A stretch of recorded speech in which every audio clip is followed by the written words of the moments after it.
Your first real job offer. The recruiter says a number. Your heart races. You say yes before the sentence is even finished.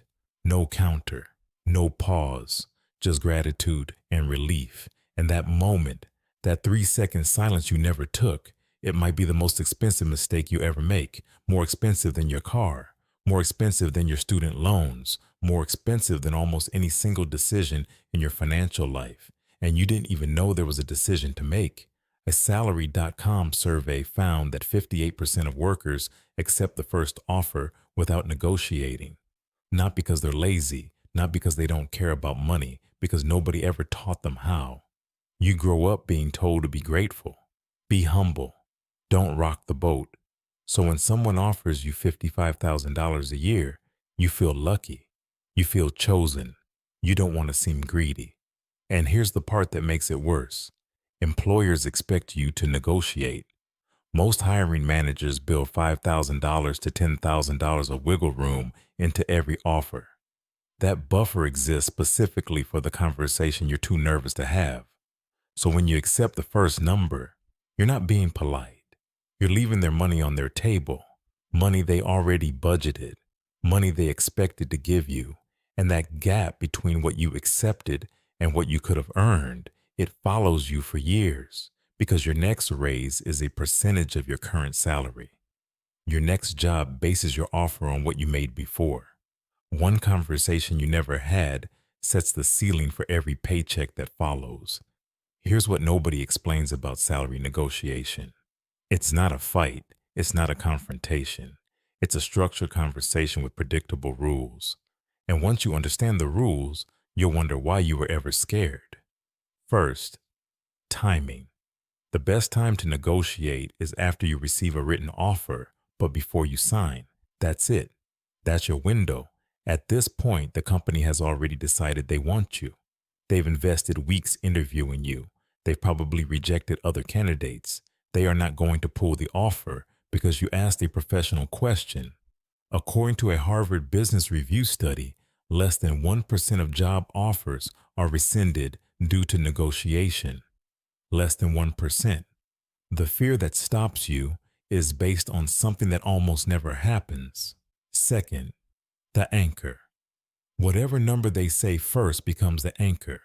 If they offer $55,000, your brain now thinks in terms of $55,000. Every counter you consider feels like you're asking for too much. That's the anchor effect. The way around it is research. Before you ever get on that call, you need to know the market range for your role in your city with your experience. Websites exist that aggregate salary data from millions of workers. You search your title, your zip code, and your years of experience. That gives you a range. Now the anchor isn't their number. The anchor is the market, and the market doesn't care about your feelings. It's just data. Third, the frame. You're not demanding more money. You're aligning expectations. The sentence that works is, I'm very excited about this opportunity. Based on my research, the market range for this role is between X and Y. I'd love to discuss landing closer to Y. That's the frame. Excitement first. Data second. Ask third. No ultimatum. No threat. Just a professional conversation between two adults. Now let's run the numbers, because this is where it gets real. Two people, same degree, same job title, same company, same city. The offer comes in at $55,000. Person A says yes immediately. Person B pauses, does the research, and negotiates to $60,000, a $5,000 difference. That's $416 more per month before taxes. Feels small, right? Let's keep going. Both get a 3% raise every year. That's standard. After year one, person A makes $56,650. Person B makes $61,800. The gap isn't $5,000 anymore. It's $5,150. After 5 years, person A earns $63,750. Person B earns $69,550. The gap, $5,800. After 10 years, person A earns $73,900. Person B earns $80,600. The gap is now $6,700, and that's just the salary. Let's talk about total earnings. Over 10 years, person A earns a total of about $630,000. Person B earns about $687,000. That's a $57,000 difference from one conversation.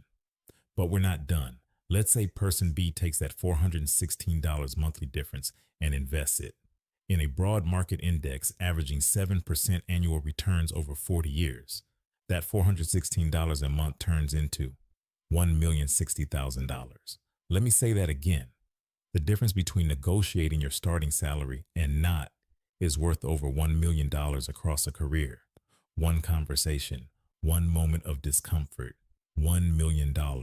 A Carnegie Mellon study found that only 7% of women negotiated their starting salary compared to 57% of men. That's not a confidence gap. That's a wealth gap built into the system from day one. And it starts with a single word you were too afraid to say: counter. Now, let's talk about why the system works this way. Because it's not an accident. Companies have entire departments dedicated to something called compensation strategy. Their job is to pay you the least amount required to keep you from leaving. That's not evil. That's just business. But you need to understand the game you're playing. When a company posts a job, they have a salary band, a range. Maybe it's $50,000 to $72,000. The offer they give you is almost never the top of that band. It's usually the bottom third, because most people say yes to the first number. The company saves $10,000 to $15,000 per hire. Multiply that by hundreds of employees, and you see why they don't volunteer to pay you more. Here's what else works against you. Most companies have policies that discourage salary discussions between coworkers. Some even had explicit rules against it until federal law made that illegal. Why? Because if you knew your coworker doing the same job was making $8,000 more, you'd ask questions. The information gap is the profit. Your silence is their savings, and it goes deeper than hiring. Annual raises are typically 3% to 4%. That barely keeps up with inflation. But when you switch jobs, the average salary increase is 10% to 20%. The system rewards loyalty with stagnation. It rewards movement with money. So the game isn't just about one negotiation. It's about understanding that no employer will ever optimize your income for you. That's your job. And the first tool is your voice.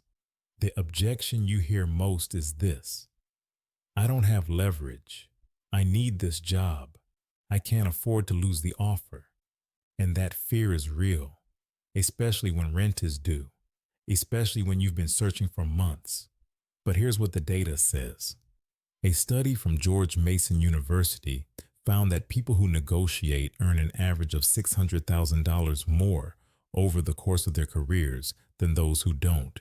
And almost nobody loses an offer for asking. Remember, less than 1% of offers get pulled. The risk isn't that you negotiate and lose.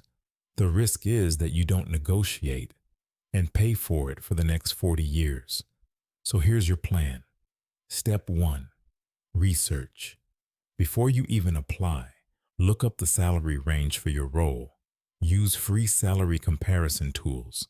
Filter by your city, your experience, your industry. Write down 3 numbers, the bottom of the range, the middle, the top. You want to aim for the top 25%. Step 2, practice the script out loud, to a friend, to a mirror, to your phone recording. The words are, I'm really excited about this opportunity. Based on my research, the market range for this role is between $58,000 and $68,000.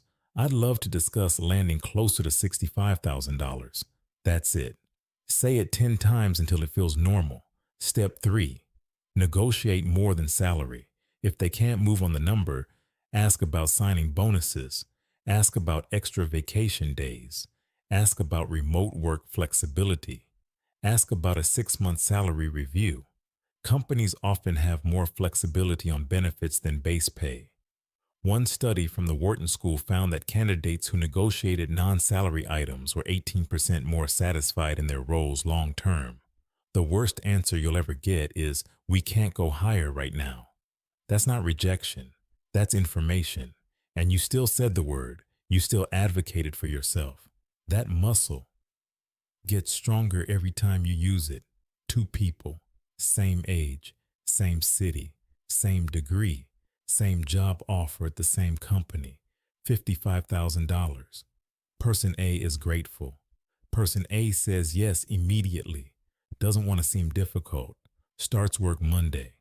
Person B is also grateful, but person B pauses, spends one evening researching the market rate, discovers the range for this role is $55,000 to $70,000, sends a polite email, uses the script, asks for $63,000.